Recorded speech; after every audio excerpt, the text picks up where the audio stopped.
tara, gas up ikaw, stay on your lane. Yung try mo nung kanina, yung naging relax lang ang kamay mo dyan, ano? Sige. Karsada pala ang nagalaw, hindi pala ang kamay ko. Tingin ka lang na malayo. Sige, gas up lang, tuloy-tuloy sa gas. Okay, tapos yan, pilitin mo laging relax ang paghawak mo sa malabela. Yan. Naramdamin mo na pag lumilihis ka, lagi mo siyang dadalhin sa gitna. Yan, katulad yan, oh, gitna, yan. Gitna mo lang, yan.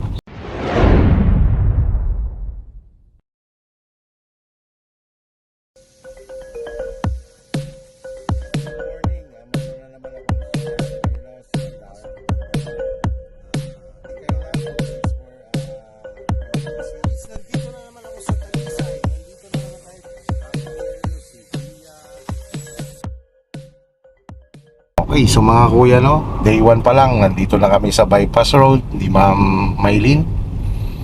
Di lang kami nakapag-video nung papunta kami Alaminos kasi naglobat ang aking camera.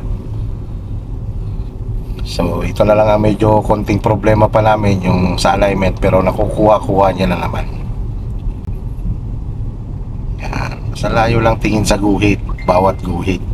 Stay on your lane ka lang kahit hanggang sa tulay makatawid ka. Doon pa tayo magbabago ng linya sa dulo. Basta relax lang ang kamay.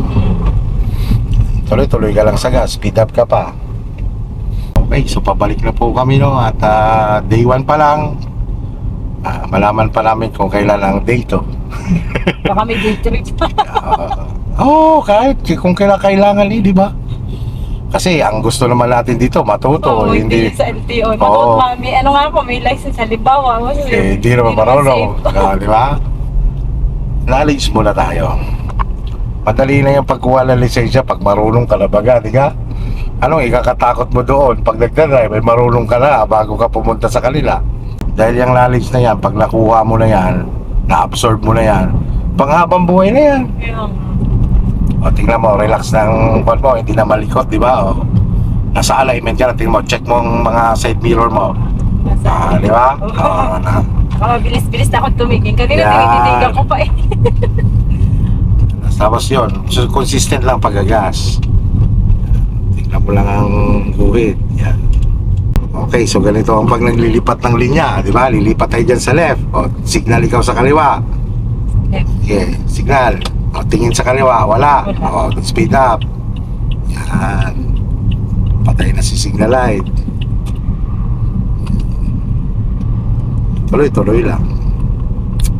Yan, o. Relax, o. Pagka lumihis, yan, gitna lang. Yan. Nasa mo kung nalihis sila. Pag nalihis. Ang traffic sa kabila, titingnan ko lang gitna. Yes. Katulad yan, clear naman ang unahan mo. Eh, di bago ka naman bumangga dyan kung may babangga nakapunta ka na sa preno. Kaya nga pinapaiwasan natin lagi yung natuto. Malapit ka sa kapwa ng motorista. Dapat pala talaga yung malayo at tingin. Yes. At ang matagala. Yan sa mga side mirror, rear mirror. Yan, iwas ka lang ng konti. May na-overtake pa. Student driver, no? Ang ganun naman, halimbawa mayroon nakaharang sa kalsada natin.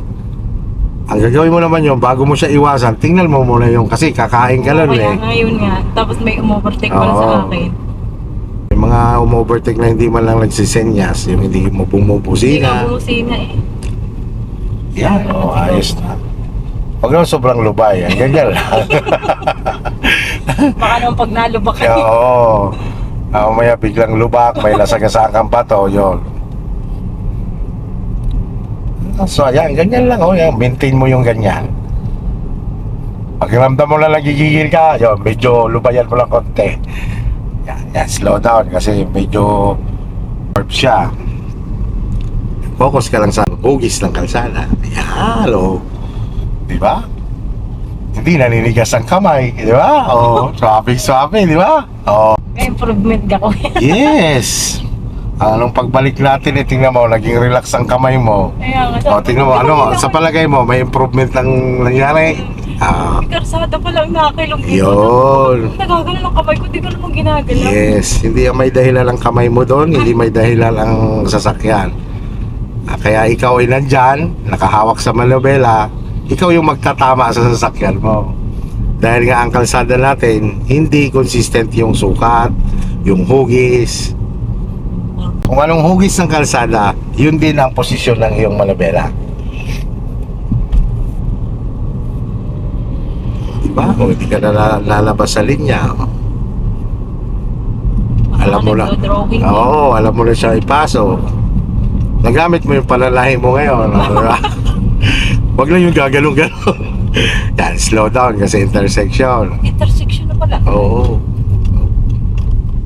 Yan, bitaw-bitaw lang sa brake. Clear. Speed up ka lang konti-unti. Yan. Stay on your lane pa rin.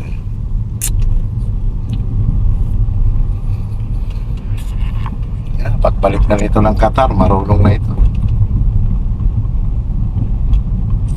Saglit lang, di ba? Day 1 mo pa lang, tingnan mo na, i-correct mo na kahit pa paano yung call mo, alignment mo. Eh, sabi nga, ang nag-aaral talaga ng driving, depende rin yun sa pag-intindi ng estudyante, di ka? Pag inintindi mo talaga mabuti, madali mo siyang nakukuha, no? Oo. Pag hindi mo inintindi, di. Yes. Sige, kasi ka unti-unti. Basta stay on your lane ka lang, tuloy-tuloy lang sa pagagas ng banayad lang. Pag alam mo naman yan nag-oversteering ka or kinakapos ka sa pagbalik, slow down. Para hindi ka na, hindi lumalala ba? Mapifeel mo naman eh. Yes. Mahirap pag hindi nakakaramdam, may mabilis na eh. Sabi ko nga, kung ikaw ay mag-aaral ng driving at wala kang pakiramdam, huwag ka na mag-drive. Importante ang pakiramdam dito. Dahil lahat, kailangan pakikiramdaman mo lahat ng posisyon ng sasakyan mo, yung kasabayan mo, lalo na pag nasa intersection, pakiramdaman, yung give and take. Para tuloy ngayon, gusto ko na lagi mag-drive. Yan. Yan ang malaking kwan doon. Kasi interesado ka talaga eh. Kita ko na kagad sa'yo yun eh. Pagkwento pa lang sa akin na excited ka na eh. Dito, ang kwan dito, syempre, residential na to, not more than 40. Yan. Kaya, gamit na gamit mo ang pakiramdam lagi. Hindi naman sa marami lang tao, di ba? Sa maraming sasakyan. Kaya nga ang driver, kailangan ang mata. Ang patawag nun dapat ikwan. Gala ba yung malikot ang mata? Hindi malikot ang kamay sa malibela. Yan. Ang mata. Mata ang dapat malikot, hindi ang kamay sa malibela. Relax ka lang pag nasa linya mo. Yeah, Pag tinawa. nilinig mo. Oh, relax ka na. Wow. Tala kalina, talagang halos puputok ang ugat sa kamay. Yan, kita mo, rotonda yon, di ba? Yun naman, slow down, control lang sasakyan.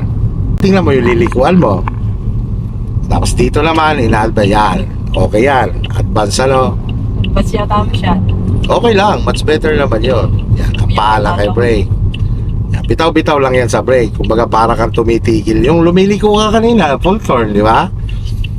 Yan, o, alalay pa, medyo mabilis. Alalay pa ng brake. Alalay. Yan, o liko. Unti-unti. Sige, tuloy-tuloy. O, tama na. Tama na. Sige, huwag kang mag-brake. Huwag kang mag-brake. Break tuloy. Yan. Hindi ko ang nagbe-break. No, okay lang yon, normal lang yon kasi kinokontrol mo nga ang sasakyan mo, pasok ka sa lane mo. Medyo may lito pa, syempre, normal yan. Kasi nag-iingat ka eh. Isip ko yun eh, isip accelerator. Oo. Yung isip ko, accelerator. Diba, isipin mo, kung hindi ka nasasanay na ang paa mo na kay brake, ang iniisip mo accelerator. O di pag-apak mo nun, wala pa sa posisyon ng malabela mo eh. Ando na yung paigis-igis ka na. Yan, pasok sa linya. Yan. Okay, gas up na ikaw unti-unti kasi straight naman ang posisyon mo. Signal ikaw sa right, tingin ikaw sa right. Papasok, sige pasok, kabi. Yan, oh, konti lang. Ay, ayun, napalakas. Konti lang, di ba pag lilipat. Yan. Alalay sa brake. O, liko.